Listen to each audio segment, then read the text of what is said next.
I'm Delaney France. And I'm Shasta Hope. And you're watching the BBN Weekly News. This week, Hannah Farrow dives into the topic of caffeine addiction and how you may be affected. Plus, that explores the One Chip Challenge. We have this weekend's weather with Jimena and more Beaver Sports with Sage. Let's turn it over to Hannah to learn about caffeine addiction. October is Caffeine Addiction Awareness Month. Almost 90% of Americans consume caffeine daily. Some caffeine addictions can be more serious than others. This addiction is taken lightly but can lead to worrisome health conditions later on in life.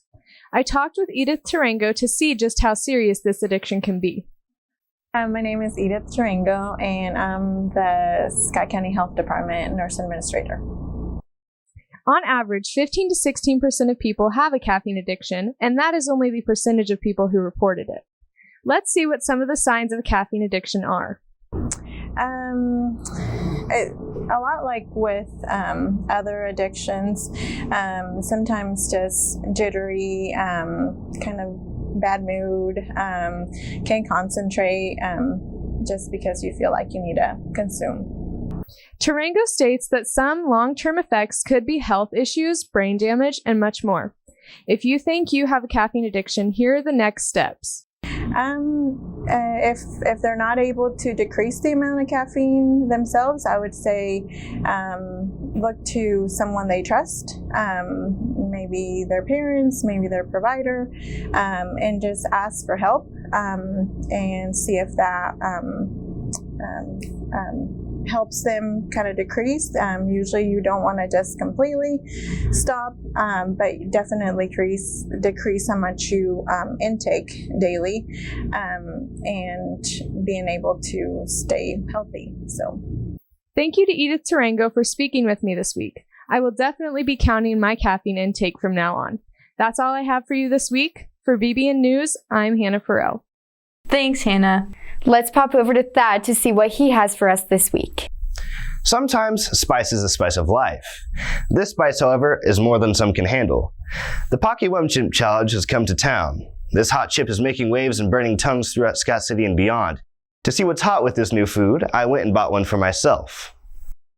Made with Carolina Reapers and Scorpion chili peppers, two of the world's spiciest peppers, this chip packs quite a punch. This year's version of the chip is said to dye your tongue blue. The chip is hidden within a coffin-shaped box. A red skull is printed on the front of the box. On the sides are blue lightning bolts, and on the back is the warning label. Inside the box is a poster stating, "I crushed the One Chip Challenge," and the spicy chip in a small bag.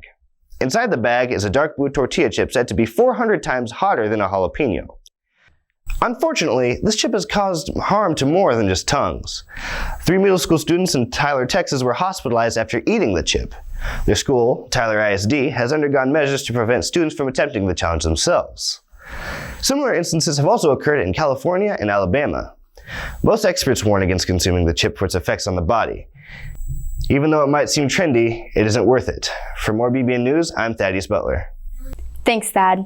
Now we have Sage giving us updates on Beaver Sports.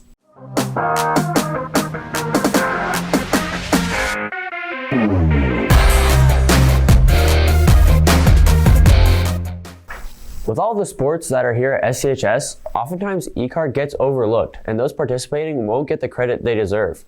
So I recently got the chance to speak with members of the team to highlight what e-card really is.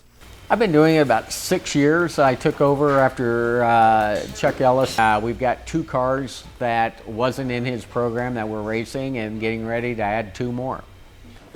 E-car is designing and building cars from scratch, performing them to your best abilities, racing them for 1 hour around the track to see how many laps you can get.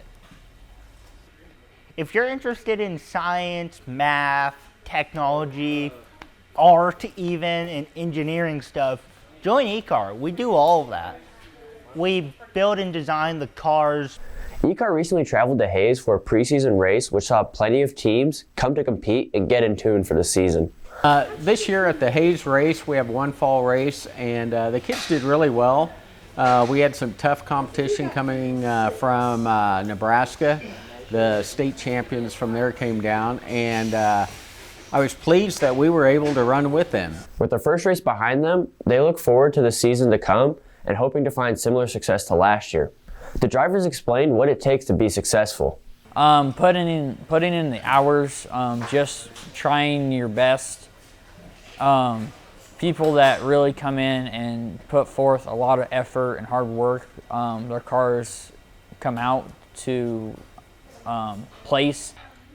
Being successful in e-car is you have to be able to know your vehicle that you're running, know the equipment that you're using, and then after you know all that is being a good driver. If you don't know your car very well at all, you can't really be a good driver to begin with. While e-car may not be a conventional sport, it deserves to be celebrated for the team's hard work and the success they found with this group of students. In other Beaver sports news, the football team will take on Goodland today and celebrate senior night. Mallory Cup, Tatum Wells, and Madison Roberts will be representing the tennis team in Kansas City as they compete for a state title. Volleyball will be traveling to the USS for GWAC. Best of luck to all of our teams as they compete. And for BBN, I'm Sage Steckline. Thanks, Sage. And to wrap up this week's newscast, let's hear from Jimena about the weekend's weather. Thanks, Delaney. This weekend, you can expect some unseasonably warm weather. Today, there will be a high of 83 and a low of 44. Saturday, the high will be 78 and the low will be 41. And on Sunday, the high will be 70 and the low will be 37. Have a great weekend, Beavers. I'm Jimena Garcia with BBN Weekly News.